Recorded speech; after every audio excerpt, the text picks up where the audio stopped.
In this video, you will learn the easiest way to align all of your cells so your spreadsheet looks clean, organized, and much more professional.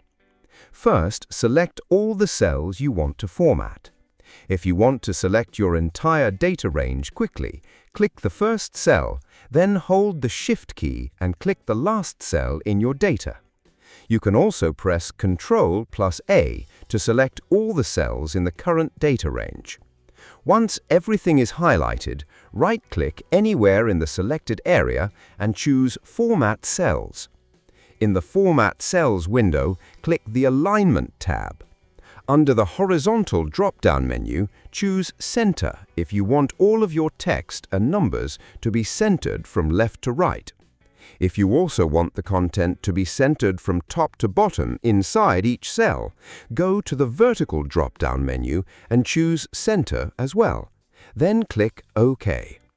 Instantly, all of your selected data will be neatly centered inside every cell.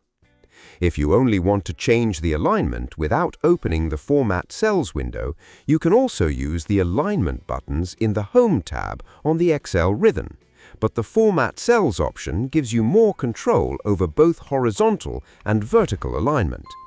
That's it.